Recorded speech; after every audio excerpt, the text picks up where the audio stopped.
take you on a journey.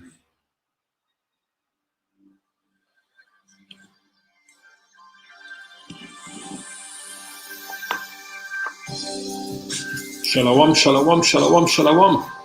First, I want to give all the praises and the glory to Yahweh, Bahashim, Yahushai, Bahashim, Rakah, Kadash, and double honors to the apostles of Great Millstone who are leading this word in truth and in spirit and in sincerity. And salutations to all the righteous Hebrew Israelite brothers out there that are teaching this word in the name of Yahweh, Bahashim, Yahushai. Shalom to the Akiyam, to the Akwafs, to the hopeful elect of Israel. Kwam Yasharallah. Praises. So, today's edification is called Mystery Babylon the Great. Mystery Babylon the Great. Mystery Babylon the Great. So we're going to talk about a little bit about Mystery Babylon the Great and what the churches believe this place is. So what I decided to do was to just bring up this article here in Wikipedia, and I wanted to see what the churches were claiming, what they believed, what Mystery Babylon the Great is, where this place is. You know, if they believe this was a literal place or a spiritual place. So I wanted to see exactly what they were saying, what were the churches actually saying about Babylon the Great. Where is Babylon the Great? Because we know where Mystery Babylon the Great is and who it is, and we'll get into that a little bit later. But let's just see what the churches have been saying about this place called Mystery Babylon the Great. So I brought up this article here in Wikipedia, and as you can see, it's called The Whore of Babylon, right? Which is Revelation 17. And it says, Babylon the Great, commonly known as the Whore of Babylon, refers to both a symbolic female figure and a place of evil mentioned in the book of Revelations, right? In the Bible. Her full title stated in Revelations 17 verse 5, right? So let's just quickly read that, right? Revelation 17 verse 5. I've actually got it up here. I'm going to just put it up here. So we're going to quickly just read that, right? Revelations 17 verse 5.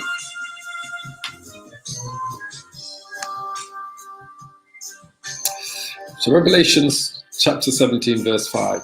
So it says, and upon her forehead was a name written, Mystery Babylon the Great, the mother of harlots and the abominations of the earth. All right? The mother of harlots and the abomination of the earth. So let's see what they had to say about this, right? Let's see what the church had to say about this, right? So in here they say the whore is associated with the beast of Revelations. Yes, because it's as we know, the beast of Revelations is NATO and its European allies, right? With America at the head. So the whore is associated with the beast of Revelation by connection with an equally evil kingdom. Yes, the word whore can be also translated metaphorically as an idolatrous. So it is connected with an equally evil kingdom. All right. So we know where that evil kingdom is. The whore is associated with the beast. The beast represents, as we know, the European Union and NATO. And it's connected with an equally evil kingdom, which we know where that is, right? So we're going to go into all of that in a minute, but we just want to see what they've got to say about it, right? So it says that the whore is apocalyptic downfall. The whore's apocalyptic downfall is prophesied to take place in the hands of the image of the beast with the 7 heads and the 10 horns. And we understand and we know who the 7 heads and the 10 horns are, right? I know they don't know because they would have mentioned it here, all right? But we know the 7 heads represent the 7 Edomite empires, right? I mean, they haven't mentioned it here, all right? The 7 heads represent the 7 ancient Edomite empires: the Greeks, the Romans, the Spanish, Germania Minor, Germania Major, the French Empire, the British Empire, right? So those are the 7 empires that they represent. Right? That's what the 7 heads represent, basically. But we know they don't know that. That's why they haven't got it here. And the 10 horns represents the European Union. All right? Represents today's European Union. Right? The 10 countries that were the first members of the European Union. But we know they don't know that because they don't have this here. But let's just see what they say anyway. It says, there's much speculation with Christian eschatology and what the whore and the beast symbolize, as well as the possible implications of contemporary interpretations. Right? So it says here, Caroline van der Stitch demonstrated that the narrative of the whore of Babylon follows many of the same patterns of the personification of the capital cities as women who commit prostitution, whoredom, and adultery. So the prophetic books of the Hebrew Bible, it says these capital cities representing the states they govern are alleged to have committed various sins that have rendered them sexually promiscuous, and therefore they will eventually be annihilated through various well-deserved violent punishments sent by the, so well, they got that right, innit? The Israelite God, and that should be Yahweh. All right? So they got that part right. But it's not various capital cities. Well, you could say it's various capital cities because there are various capital cities in America, all right? Because as we all know, Mystery Babylon the Great is the United States of America, all right? So there are various capital cities in America, but there's only one capital, all right? If you know what I mean. There's various cities in America, but there's only one capital, all right? So they do know that this place is going to be punished, but they don't know that they've not so far said to us that they understand that this place is America.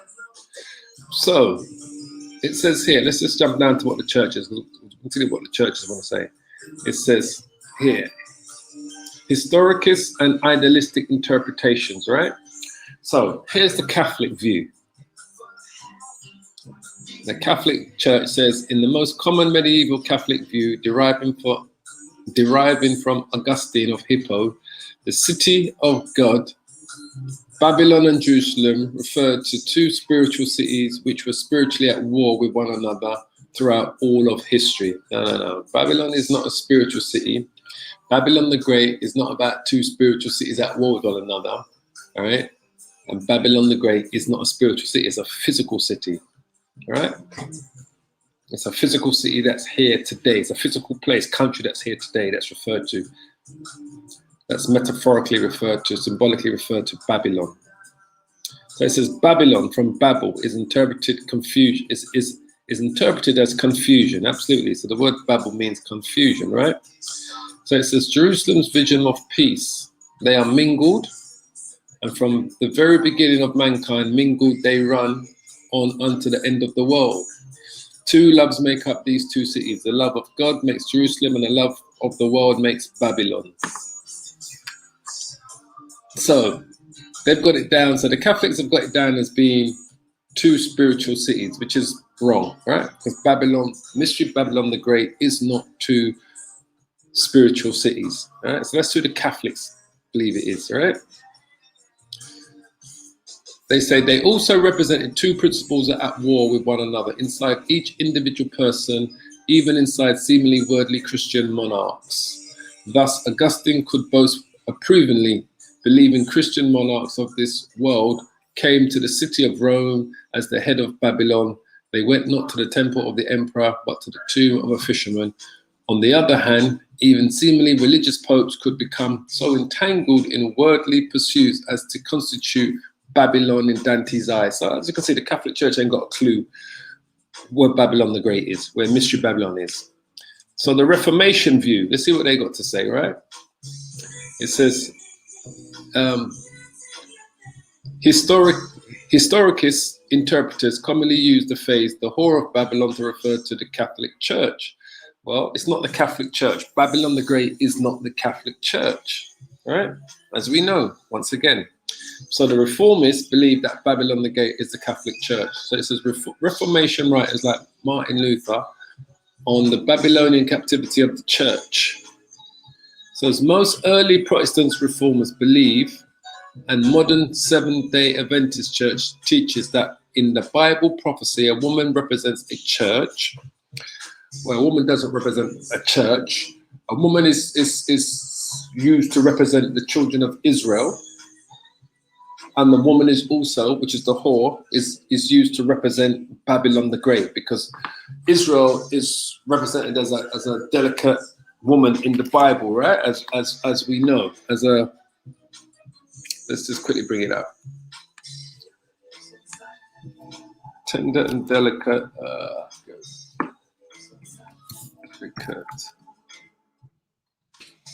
Israel is represented as that in the Bible. As you can see here, I have likened the daughter of Zion, which are the children of Israel, to a comely and delicate woman. So we know Israel is sometimes represented metaphorically as a comely and tender and delicate woman. And so is Babylon. Babylon is referred to as that as well, right? Babylon the Great, as you can see here, Isaiah 47:1. Come down and sit in the dust, O virgin daughter of Babylon. Sit on the ground. There is no throne, O daughter of the Chaldeans. For thou shalt no more be called tender and delicate, right? So they're also referenced to be called, the word delicate is used to, reference Babylon, and Babylon's referred to as a woman, as you know. If we go to, as you can see here, and I saw the woman drunken with the blood of the saints and with the blood of the martyrs of Yahushua. And when I saw her, I wondered with great admiration. And an angel said unto me, wherefore didst thou marvel? I will tell you the mystery of the woman, which is Babylon the Great, and of the beast that carries her. Right. So I'm just showing you here that Israel, the children of Israel, are referred to as a tender and delicate woman in the Bible, and so is Babylon the Great referred to as that, as the woman, as a whore, and also as tender and delicate. So let's go back to what they were saying here. So they were saying here, mostly early Protestant reformers believe that modern Seventh-day Adventist churches teaches that the Bible prophesy a woman represents a church. Well, it doesn't represent a church, the woman. It's prophesied that, as we just showed you, Israel and also Babylon the Great.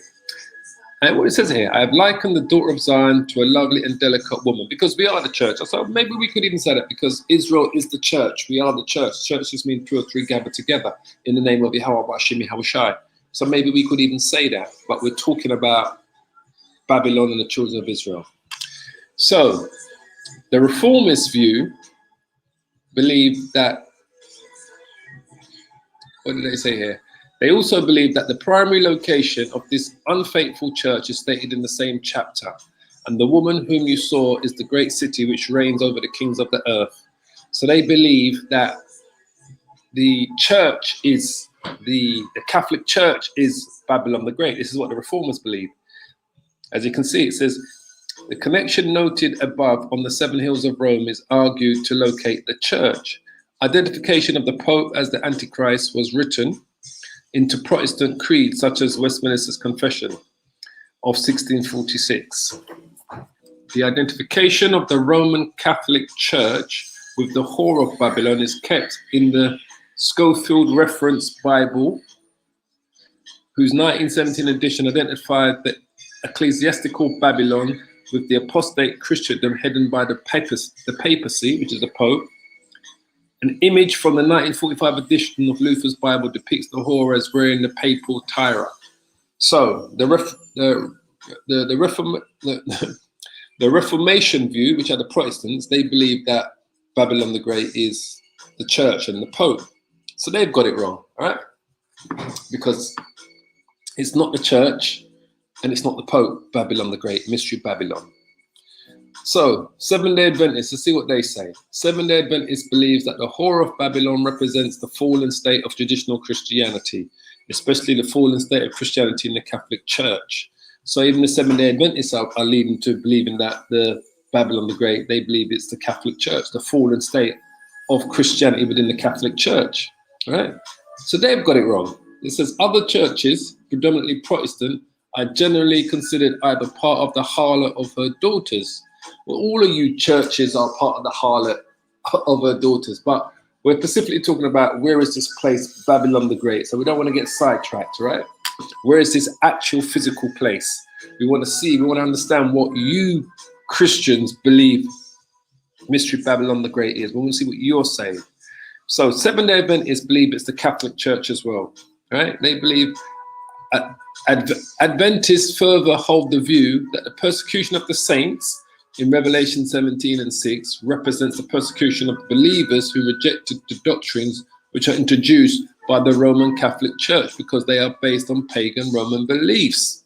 So the persecution of the saints are the Israelites, and we do reject the doctrine of the pagan Roman Church, all right?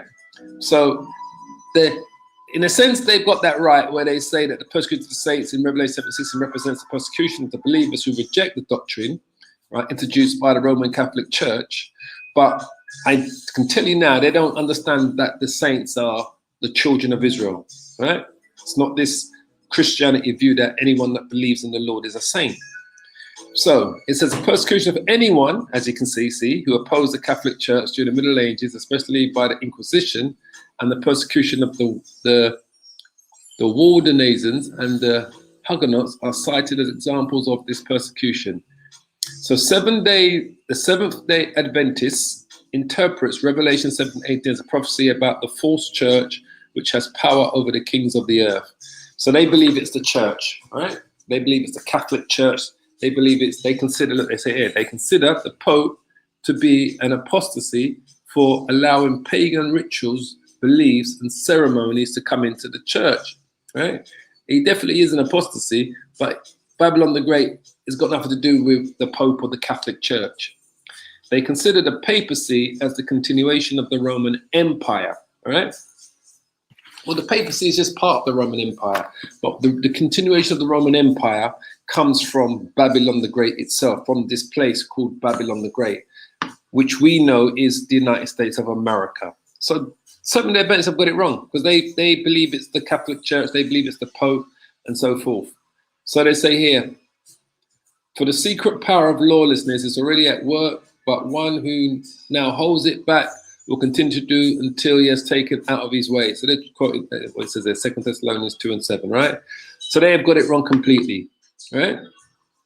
So this guy here, Edward G. White, is the great controversy. Who is Edward G. White?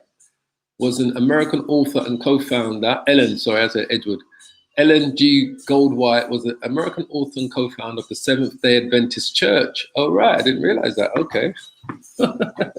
Along with other Adventist leaders such as Joseph Bates and her husband, James White, she was instrumental with a small group of Adventists. So they believe, she states that the spiritual Babylon would have worldwide influence, right, affecting all nations, that the imperial Roman Empire could not meet the criteria because she wrote that it only had influence in the old world. Well, she's right there because Babylon the Great is not the old Roman Empire. It's the reincarnation of the Roman Empire today, which is America. And its influence has affected all nations. But it's not a spiritual Babylon. It is Babylon the Great. It is that place. That is actual Babylon. Babylon the Great is an actual place, right? It's a physical, literal place. So it says, like many reformers, the Reformation era Protestant leaders, her writings also describe the Catholic Church as the fallen church, and it plays a nefarious eschatological role as the antagonist against God's true church, and that the Pope is the Antichrist. So there's no such thing as a Antichrist, as we've been teaching you. There are many Antichrists, but we're not going to talk about that today. So the Seventh-day Adventists, they have got it wrong as well, all right? Because they believe it's the Catholic Church, they believe it's the Pope, they believe it's a spiritual Babylon, all right? The only thing they've got right is that the influence, what it says there, it would have a worldwide influence affecting all nations, all right? That the Imperial Roman Empire could not meet that criteria because it did not affect the whole world. It did not affect, because she wrote it only influenced the old world. So that's the only part she got right there, right? The Seventh-day Adventist, this woman, Ellen G. White. is that it would have influence over the whole world and all nations. But who and where it is, they've got it wrong. So the Catholic Church have got it wrong. The Protestant Church have got it wrong. The Reformists, the Seventh-day Adventist Church have got it wrong. So let's see what the Jehovah's Witness Church says, right? So the Jehovah's Witness view. Jehovah's Witness, whose early teachings were strongly influenced by the Adventism, but have since diverged, believe that the Whore of Babylon represents the world empire of false religion. So they've got it wrong. Because Babylon the Great and the Whore of Babylon, the mother of harlots, is not religion. It's not false religion. It's an actual place that holds power. And that place is the United States of America. All right? But let's see what they say. So they say it's false religion, referring to all other religious groups, including but not limited to Christendom. Jehovah's Witness literature frequently refers to the great harlot of Babylon and the subsequent attack on her by the political powers, signaling the beginning of the Great Tribulation. They believe that the empire of false religion has persecuted God's people, and that false religion has committed fornication with the world's political and commercial elements based on the interpretation of Revelation 1. Well, the Most High's people were persecuted by Edomites. Edomites worship a false religion, which is whether it's Catholic, Protestant, Seventh-day Adventist, Jehovah's Witness. All right. So the Most High's people, who I'm sure this Jehovah's Witness don't even know who the Most High's people are, who the children of Israel are, who the Israelites are, and they probably wouldn't see themselves as part of that persecution. They see it as everybody else but them, every other religion but them being involved in it. But they are part and parcel of the persecution of the Most High's people, are Jehovah's Witnesses, right? Alongside the Seventh-day Adventist, the Catholic Church, and the Protestant Church. So let's see what the Latter-day Saints says. The Latter-day Saints view says that the Church of Christ, Church of Latter-day Saints views that the Whore of Babylon and its Book of Mormons equivalent to the great and abominable church, right? As having dominion over the entire earth and represents a powerful collection of groups and carnal individuals seeking wealth, sexual immortality, dominion, and the persecution of the death of the saints. The Whore of Babylon, or the Devil's Church, consists of all organizations not associated with the followers of Christ, which you obviously that's talking about white Jesus Christ, or that are against his followers. Ultimately, the Whore of Babylon's fate is to be destroyed in the last days. Well, that's the only thing that they got right, is that the Whore of Babylon is going to be destroyed in the last day. But it's not the Mormon church, it's not religion, it's not the church, it's not people that don't believe, it's an actual place. So we read through from the Catholic view, the Catholic Church had it wrong. The Reformation view church had it wrong, because the Catholic Church believed it was Babylon, Jerusalem referred to two spiritual cities and were spiritually at war. They believe it's some spiritual place, right? They got it wrong. The Reformation got it wrong. They believe that Babylon the Great is the Catholic Church. The Seventh-day Adventists have got it wrong. They believe it is the Catholic Church as well, alongside the papacy, just like what the Reformation views believe. Jehovah's Witness have got it wrong, because they believe it's religion, and it's they said it's a religion, the world empire of false religion, they believe, referring to all other religious groups but themselves. So they've got it completely wrong, right? The Church of Latter-day Saints believe they said it's the great abominable church that's having dominion over the entire earth and represent a powerful collection of groups and carnal individuals seeking wealth. So they believe it's church, the other churches, the other so-called Christian churches, so they've got it wrong. So let's see what this person says here. This is called the Family International view, right? So who are they? The Family International is a cult that was founded in Huntington Beach, California, in the USA in 1968. It was originally named Teens for Christ, and it later gained notoriety as the Children of God, COG. It was later renamed and reorganized as the Family of Love, all right? Which was then shortened to the Family International. So, formerly known as the Children of God, believes that the whore of Babylon refers to the United States of America. So this is the only set of people that's been in this article that knows where Babylon the Great is. And they are some, like I said, they said that there's some cult. They're called the Family International. Let's quickly pick it up there. This is them here.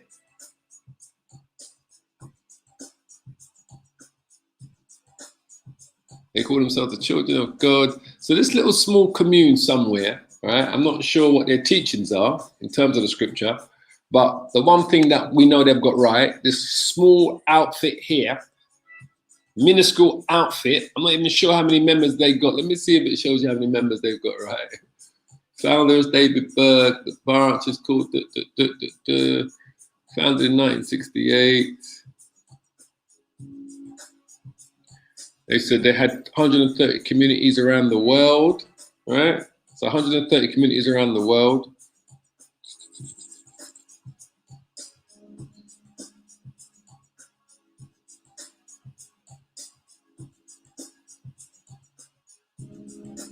Okay. So this is a small wacky outfit, because I don't know what they're preaching when it comes to the Bible, right? But the one thing they've got right is that they understood and they know that Babylon the Great is the United States of America. So all of these massive so-called Christian institutions, right, haven't got a clue. But this wacky outfit, right, that you can read up about them yourself in your own time, right, understands that the United States is Babylon the Great, right? So that's the one thing that they got right. I mean, look at that. But all of these massive institutions haven't got a clue where Babylon the Great is, all right? So if we go into the scriptures, we understand from the scriptures, right? And we'll just read it from the top and we'll read it down. We're going to just quickly read it through, right? Revelation 17, right? Let's just view the chapter, right? Revelation 17, right? So it says, and there came one of the 7 angels which had the 7 vials and talked with me, saying unto me, come hither, I will show unto thee the judgment of the great whore that sitteth upon many waters. So the great whore that sits upon many waters is this place here, the United States of America. The many waters represents the many peoples that are in America, the many different nations and many different migrations of nationalities and people. That's what the many waters represents.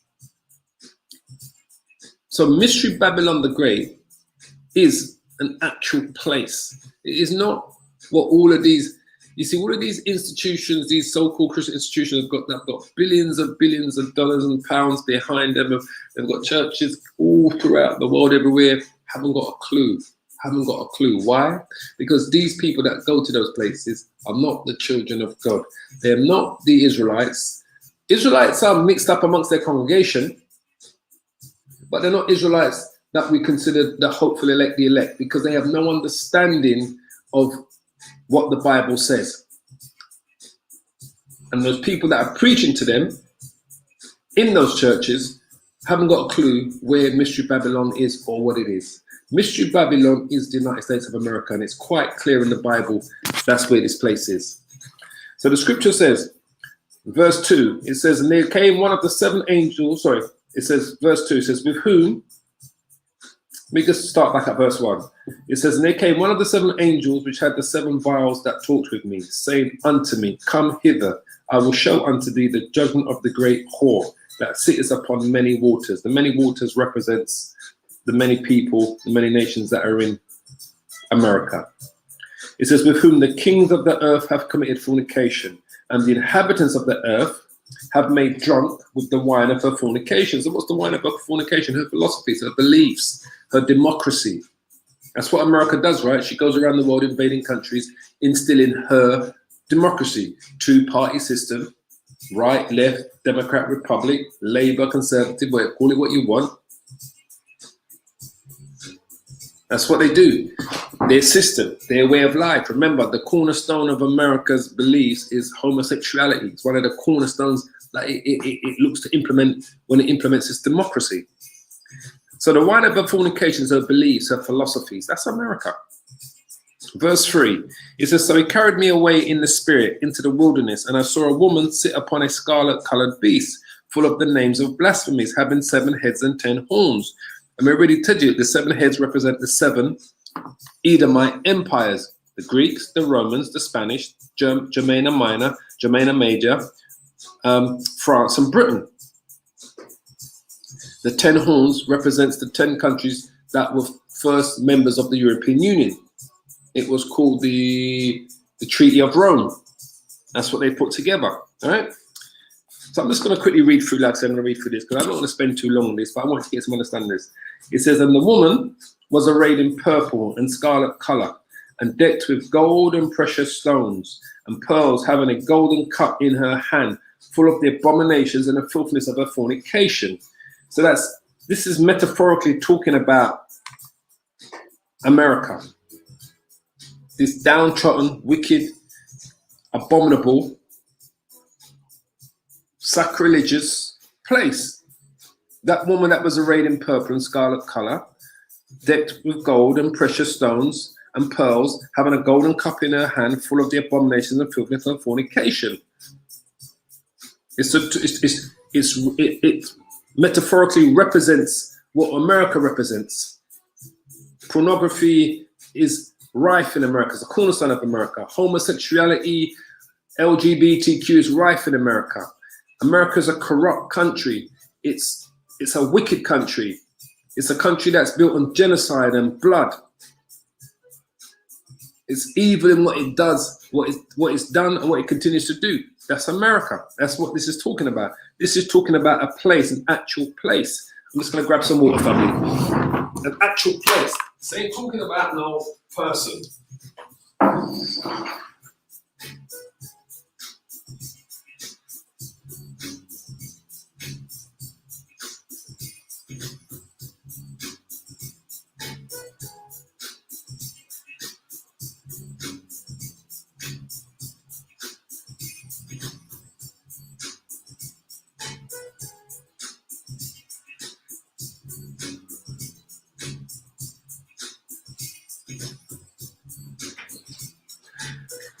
So this is, like I said, this is talking about a physical place, right? So we're still in the book of Revelation, chapter 17, verse 5. It says, and upon her head was a name written, Mystery Babylon the Great, the mother of harlots, right? And the abominations of the earth. Because that's what America is. America is the mother of harlots. It's the abomination of the earth. How people cannot see that this is talking about a literal place is beyond me. Why? Well, it's not beyond me, because I understand why they can't, why these 5 main Christian denomination churches can't see it. I can understand why the Catholic, the Protestants, the Jehovah's Witness, the Church of Latter-day Saints, the Seventh-day Adventist Church, I can understand. But yet some small outfit, like I showed you earlier, it's mad, but that's reality. But yet some small outfit called the Family of International View knows that the Family of International View, formerly known as the Children of God, believes that the whore of Babylon refers to the United States of America. But so that's this small outfit here. I have nothing. I don't know nothing about its history, how it was set up, what it's been involved in or not. But they actually know that it's America. Yet the Church of Latter-day Saints don't know. The Jehovah's Witness Church don't know. The Seventh-day Adventists don't know. The Reformation View, the Protestants don't know, and nor do the Catholics. Every one of them got it wrong. Why? Because the Lord is not dealing with them. The Lord ain't dealing with none of those demonic places. So, verse 6, Revelation 17, verse 6. So we know by, what was it? 31.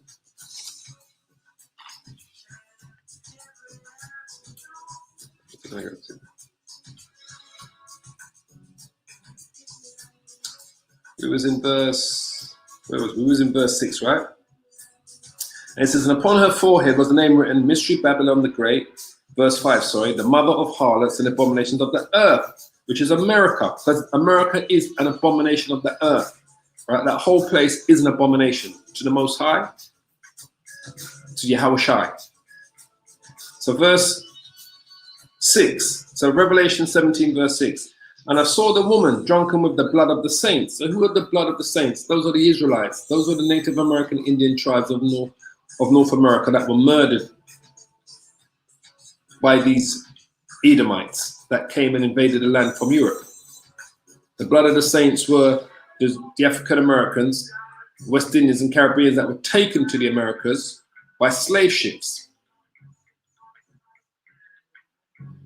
That's the blood of the saints, those people that these Edomites murdered.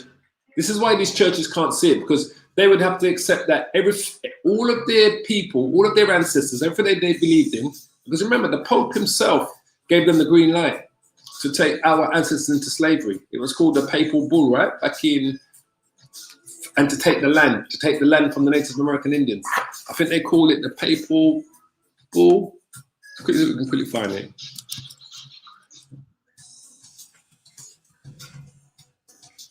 What's it there? 1493, Papal Bull, I think that was it.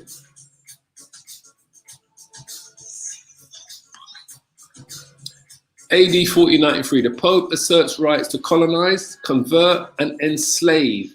The decree asserts the rights of Spain and Portugal to colonize, convert, and enslave. It also justifies the enslavement of Africans. All right? And that's what it was called. It was called the Pope asserts rights to colonize, enslave. This was there, 1493. The decree asserts the rights of Spain, Portugal to colonize, convert, and enslave. It also justifies the enslavement of those were Israelites. Those weren't Africans, those were Israelites. But just so you know, this is what they did. So the Pope, the Catholic Church there, Pope Alexander VI, right? And you know who that is, right? That's the father of Cesare Borgia. This man's name is Rodrigo Borgia. His son is Cesare Borgia. Cesare Borgia is the image that these devils used to give you white Jesus. It was Leonardo da Vinci was the one that painted that image. So this is what they did, all right? Just so you understand. So this is why they can't see this place being it, because all of their hands are dirty. All of those so-called Christian churches' hands are dirty. All involved in the colonization, the enslavement, everything what it says here. They were all involved in that. They were involved in the colonization to convert and enslave. It also justified the enslavement of the Israelites and to take the land, to steal the whole land. It was called the Papal Bull. That's what it was called. See it there? Papal Bull decree.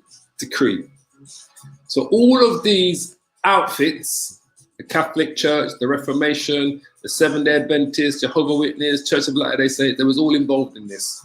So they can't see this place America being that, because they've got so much vested in that place. Right? They can't see it, but the Lord doesn't want them to see it neither. But they're going to see it when the judgment comes. They can't see it at all.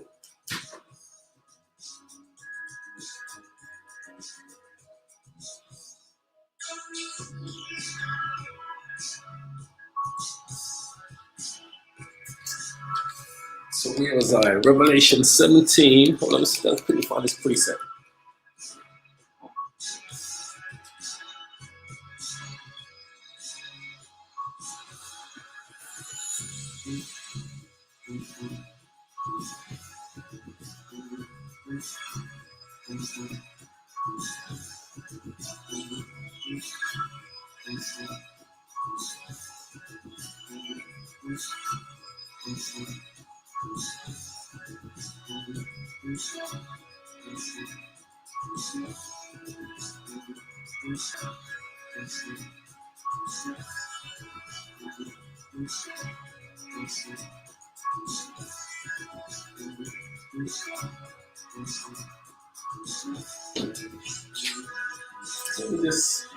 Let me come back to that precept. We're going to go on. We'll come back to that precept.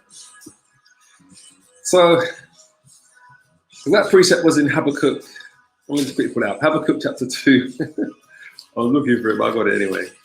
Habakkuk chapter 2. I didn't really want this to be long, but I can say, boy, the Lord wills it to be long. This edification, so will it be. Habakkuk chapter 2. So, chapter 2, verse 5. So, book of Habakkuk, chapter 2, verse 5. It says, yea, also, because he transgressed by wine, right? His philosophies, his beliefs, right? He is a proud man, neither keepeth at home, who enlarges his desire as hell, and is as death, and cannot be satisfied, right? And cannot be satisfied, but gathereth unto him all nations, and heaps unto him all people. And this is what this man did, right? This is how we got America, right? Let's see in Habakkuk. We'll just quickly bring it up here. That's how this place became what it is today, because he gathered unto him all nations there, man, and all people. And this man transgresses by wine, which is his philosophies, his beliefs, all right? The same wine that we spoke about in Revelation 17.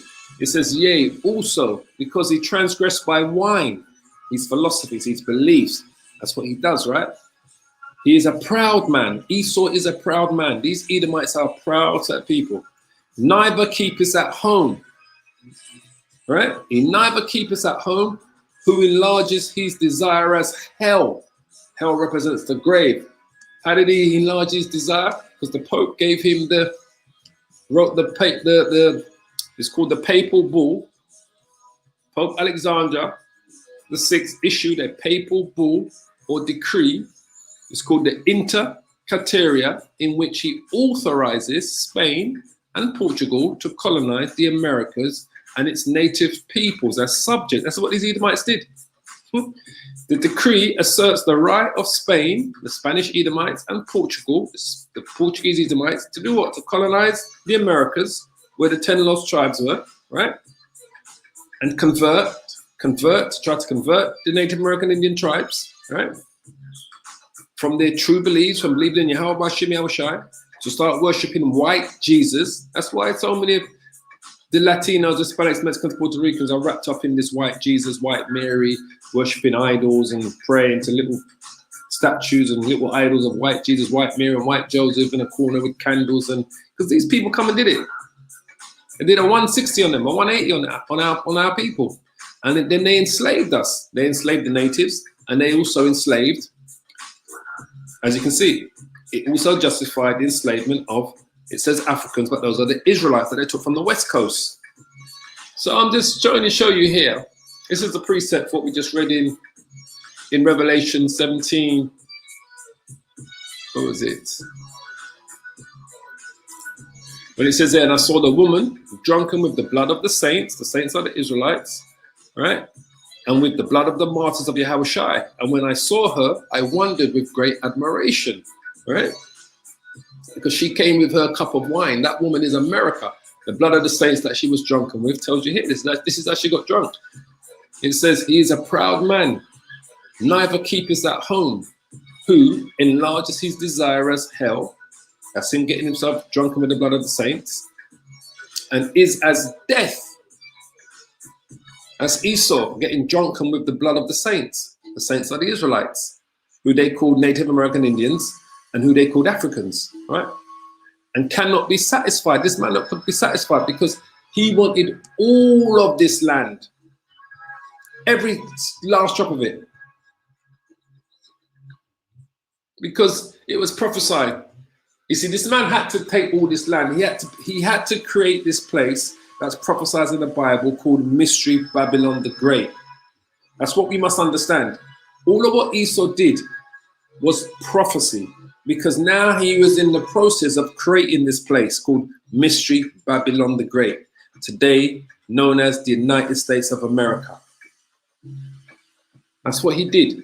He had to build this place. There was nothing that was going to stop this, because it is prophesied in the Bible. This place had to exist in the near future because the Lord is preparing it for what? For its destruction, for the greatest show the world has ever seen. So he says, who enlarges his desire as hell and is as death and cannot be satisfied. As we all know, this man cannot be satisfied, but gathereth unto him all nations. Those are the many waters. Those are the all nations. And what? And heapeth unto him all people. So that's not what America's done. Mystery Babylon the Great has gathered unto it all nations, just like it says there, has but gathered unto him all nations and heapeth unto him all people. And it's still happening today. You're still seeing the Northern Kingdom coming up from South America, the Latinos, Hispanics, Mexicans coming into Mystery Babylon the Great. Some are coming for salvation and some are coming for destruction. So even today you see there's queues of them coming through immigration, crossing the river, the Rio Grande River, coming into Babylon the Great, because the Most High is preparing this place for its ultimate destruction. So even today, which is June the 21st, it's still gathering unto it all nations and all people. And the majority of them are Israelites that are coming from what we call the Northern Kingdom of Israel, which are the 10 lost tribes, which are, the majority of them are down in South America. They're still gathering onto Babylon the Great today. And like I said, some to destruction and some to salvation. All right? But nothing can stop that. So let's go back to Revelation 17. So it says, and the angel said unto me, wherefore didst thou marvel? All right? He says, I will tell thee the mystery of the woman and of the beast that carries her, which has the 7 heads and the 10 horns. So the beast, as we know, represents NATO. The head of NATO is America. So the beast and America are one and the same thing. Just so you understand, because America is the head of NATO. You just saw them have that NATO meeting the other day, right? Biden went over there to shore up the partnership with NATO after Donald Trump. They said Donald Trump corrupted the partnership between NATO and America. President Joe Biden was over there just last week. They had the G7 meeting in England, in Cornwall, which is on the south coast of England, just a week ago. Because America has to lead the NATO alliances when they go to war against the Russians and the Russian alliances. So America is the head of the beast. The beast represents NATO. It says, the beast which thou sawest, right? The beast that thou sawest was and is not and shall ascend out of the bottomless pit. This is the reincarnation of the Roman Empire. It was the Roman Empire when it was first around, from around 300 AD to around 400 AD, from 300 BC, sorry, to around 400 AD. It was, and it is not, it disappeared during the Byzantine Empire, the Byzantine rulership during what they call the Middle Ages or the Dark Ages, right? So it says, the beast that thou sawest was and is not and shall ascend out of the bottomless pit. The bottomless pit is what? Europe, because Europe is a dead rock. There is no resources in Europe. There's one or two, if you go as far as Norway, they got a bit of gas out in Norway and that, but Europe itself is a bottomless pit. It is a dead rock. And it says, and he shall go into perdition. What does the word perdition mean? Destruction. So when this man came into power, he went into destruction. The word perdition, it says, and he shall go into perdition, right? The word perdition, so let's put it up here.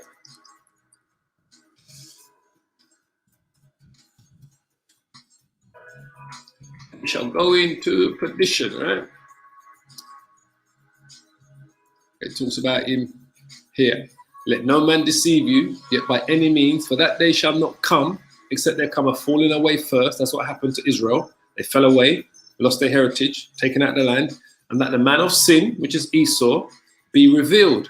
He is what? He is the son of perdition, the son of destruction. So we're reading that from here.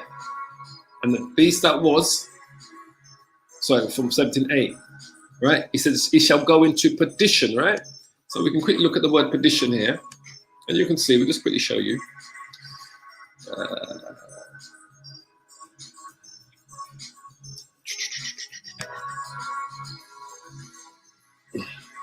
Hear that? Destroying, utter destruction. And that's what they did, right? When they was given the papal bull to come to the Americas, to go to the west coast of Africa, to colonize, to convert and enslave, when the Edomite Pope, Rodrigo Borgia, who was Pope Alexander VI of Rome, when he gave them the papal bull to colonize, convert, and enslave, what did they do? They came to the west coast of Africa, put them on slave ships, took them to the Americas, and they went, and then they went to the Americas. They was already in America anyway, right? And what did they do? They went on a mission of destroying, utter destruction. That's how America was created. These Edomites were destroying everything in their wake, utter destruction. Because they came with the gun. They had the gun, the gunpowder. They had the weapons. They had the iron swords. So just so you understand again. So let's go back here. So it says, the beast that was, that thou sawest, right, and is not, he shall ascend out the bottomless pit, which is Europe, and go into perdition, which is utter destruction, to destroy. And that's what this man did, right? We all know the history of America. Genocidal maniac came, murdered, pillaged, and raped. And they that dwell on the earth shall wonder. And that's what they did, because he came with all of these arms and these weapons that they'd never seen before, whose names were not written in the book of life from the foundation of the world, when they behold the beast that was and is not and yet is.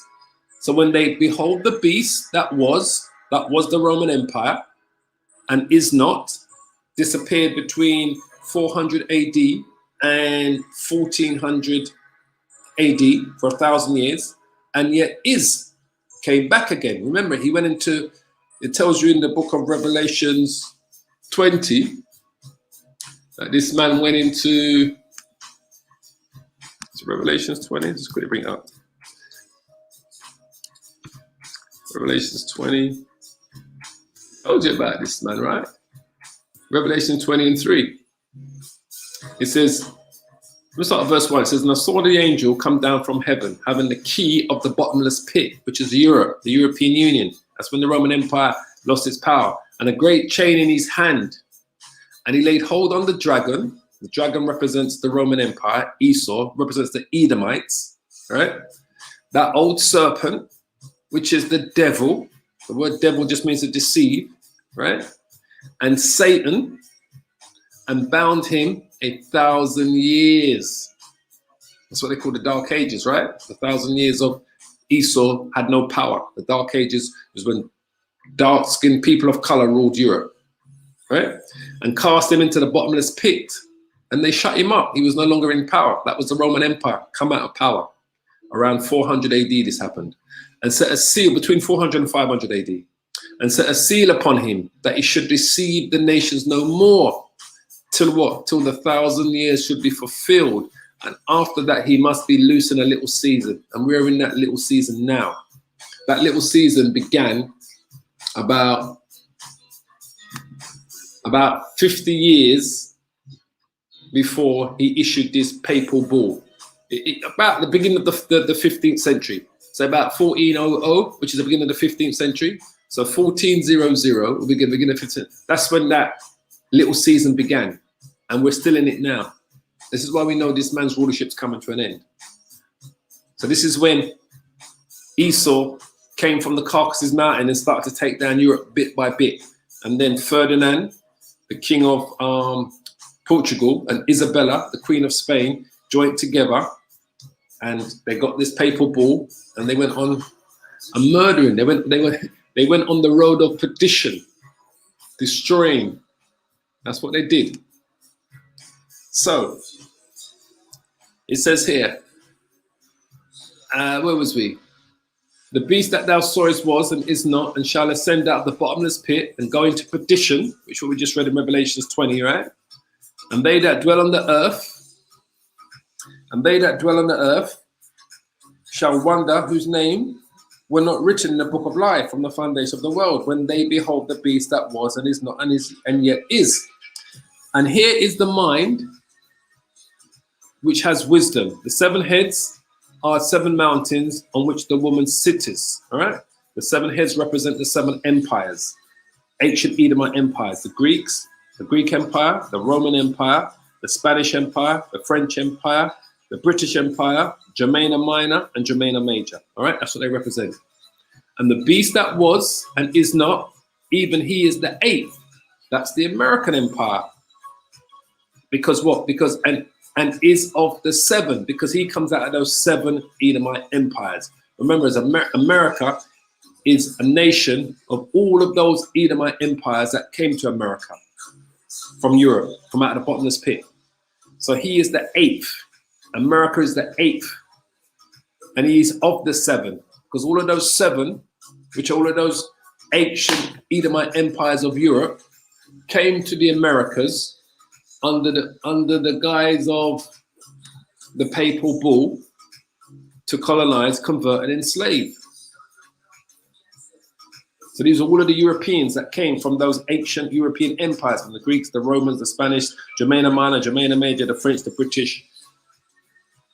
All of those different European empires came to America. And out of that, all of those empires, just like it says here. Where was I?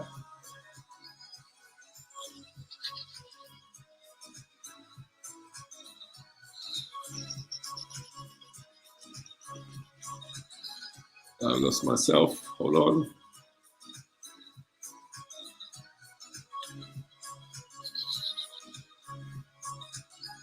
Here, sorry. Verse 11. And the beast that was, right, which was the Roman Empire and is not, even he is the eighth, because America is the reincarnation of the Roman Empire. Mystery Babylon the Great is the reincarnation of the Roman Empire. And it comes out of all of those European empires, right, which all came to the Americas, and is of the seven Edomite empires. And he goes into perdition. And he went, so what did they do? When they created this place, America, they went into perdition. Remember, the word perdition means destroying. They went on a mission of destroying, right? We read that earlier here, right? Destroying, utter destruction. That's how they got America. They went on an utter destruction of the Native American Indian tribes. What a people, man. Utter destruction. It's not enough on a precept.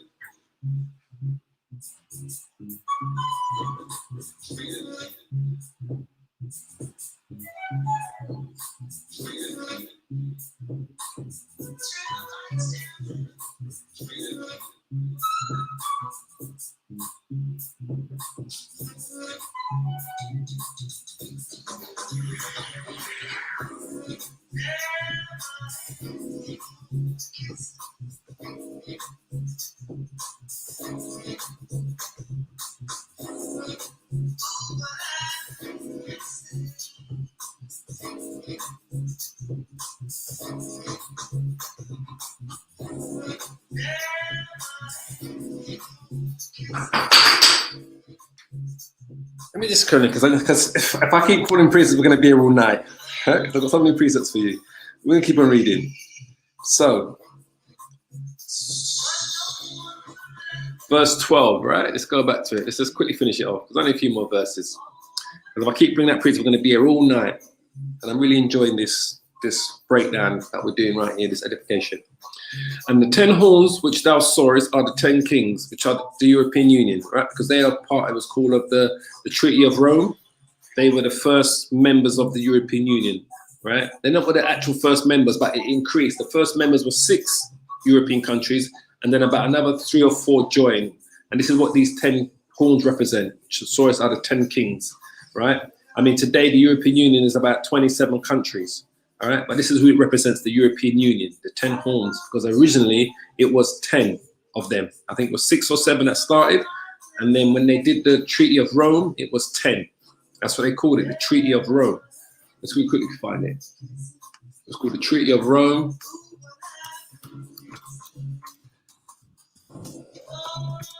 It's good to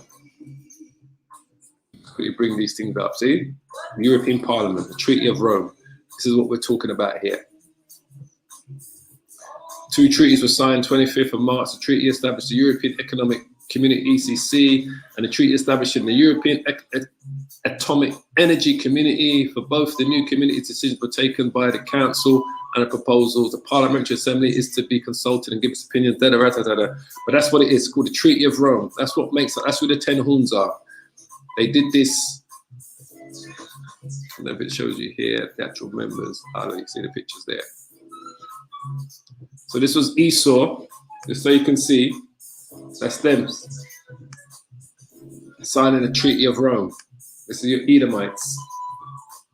That's the European Union. That's them there. That's the bottomless pit. All right. That's who they are today. They're more than these 10 countries. All right. Today, but that's what they did. They signed the Treaty of Rome. Just so you can see. All right. And then it became the, I think that's when it became the 10, they call it the Maastricht Treaty. All right. But that's what it goes back to. They didn't call it the Treaty of Rome for no, because it was signed in, was all done in Rome. See here? This is where they are. This is where they're all sitting and signing it. All right. I'll show you some more images of it. There you go. So this is them signing. This is Esau. So this is those devils signing the Treaty of Rome. These are your 10 horns. All right. This is them here. These are the 10 kings and 10 horns. That's what that represents here. That's when the European Union now became one. Because remember, they just came out of a Second World War. So let's quickly go back and finish this off. So it says there,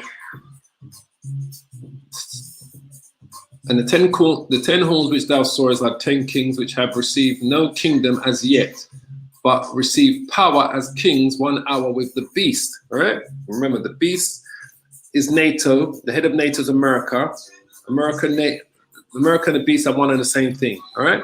That's how they get their power, because America is the head of their alliance. These have one mind and shall give their power and strength unto the beast. And that's what they do. When America says they're going to invade somewhere, the rest of the 10 horns, they follow along. The rest of the beast follows along, because America's the head of all of that. It says, these shall make war with the Lamb, and the Lamb shall overcome them. Because that's ultimately what's going to happen, right? Yahushua is going to turn up. They're going to be at war with each other in World War III. Yahushua is going to show up in the chariots, and he's going to overcome them. All of them. For he is Lord of lords and King of kings. And they that are with him are called and chosen and faithful. So who are the called and chosen and faithful? The hopeful elect. Those of us that are seeking salvation understand this truth and the scriptures, because the Lord has put the Holy Spirit on you to receive this word. And we go with praise and the glory to Yahweh Hashem Yahushai. So we call ourselves, we are called. We know we are called because we're in this truth, but we pray that when the day comes, the war of Armageddon, that we are the chosen. Just like what it says there. That we are the chosen and we are the faithful. But remember, the Lord said we've got to endure this to the end. So for us to be the faithful, we have to endure whatever's going to come to us to the end. But we want to be the chosen when the Lord comes to take this devil down, and when he comes to destroy Babylon the Great, Mystery Babylon, the United States of America. It's going to be the most spectacular show in the world. So it says here, and he says unto me, the waters which thou sawest, where the whore sitteth, are what? Are people and multitudes and nations and tongues. So the waters which thou sawest is what we read at the beginning, right? When it says, and there came up of the 7 angels, one that had 7 vials, and talked with me, saying, come hither, I will show unto thee the judgment of the great whore that sitteth upon many waters. The great whore is America. The many waters represents the different nations and nationalities of people that live in America. Remember, they call it a melting pot, America. All right? So that's what it says there. And it says unto me, the waters which thou sawest, right? Which John the Revelator saw in verse 1, which he wrote down, which we just read, where the whore cities are people. Are what? Are peoples and multitudes, excuse me, are peoples and multitudes and nations and tongues. That's what makes up America. America is a melting pot. It's a place that's full of peoples from different race and backgrounds, nationalities and multitudes and nationalities and different tongues. It's probably the one place you go to where you find every language in the world is spoken there. You'll find a person from every country in the world will be in that one place, America. That's what he's talking about. And he says unto me, the waters which thou sawest, where the whore sitteth, are peoples and multitudes and nations and tongues. That's America. The waters represents the people. But it's not talking about the water that the boat's on. It's talking about the people. That's who the water. That's what the water represents, the people. And it says here, and the 10 horns which thou sawest upon the beast, which is the European Union, these shall hate the whore, because something's going to go down in World War III that's going to cause America's NATO allies to turn their weapons against America. This is what it says. They shall hate the whore. They're going to hate America. Something's going to happen during the War of Armageddon. And shall make her desolate and naked. So it could happen even at the beginning of the War of Armageddon. That whatever America does to create the War of Armageddon, that her NATO allies align themselves with the Russians and the Russian allies, because they're going to make the whore desolate. They're going to play a part in destroying Mystery Babylon the Great. They're going to play a part in it. The European Union are going to play a part in destroying America. Just so you understand. So something's going to happen that's going to cause them to be allies with the Russians and the Chinese and the North Koreans and the Iranians to fire their nuclear missiles on America. Because they're going to make her desolate and naked, and shall what? Eat her flesh and burn her with fire. That fire are your intercontinental ballistic missiles. So something's going to happen between the beast and its NATO allies, because the beast is NATO. America's head of NATO. Something's going to happen between them. That they're going to turn their weapons, Britain, France, they're all going to turn their weapons against America. And the rest of the NATO allies. For the Most High has put it in their hearts to fulfill his will. Because this is the Most High will, it's prophecy, that he's going to cause the European nations to turn their weapons against America, which was their ally at the beginning of the War of Armageddon. And to agree, so for God, Yahweh, has put in their hearts to fulfill his will and to agree and give their kingdom unto the beast, until the words of the Most High shall be fulfilled. And the woman which thou sawest is that great city, which is the United States of America, which reigneth over the kings of the earth. America reigns over the kings of the earth. If he says sanctions there, you can't trade. If he puts sanctions there, you can't trade. If he says this, you can't do that. Whatever America says, you got to do. You got to follow. You saw that with the Nord Stream pipeline between Russia and Germany. America put all of these sanctions on the companies that were trying to work on the pipeline, and they had to stop working on it under Trump.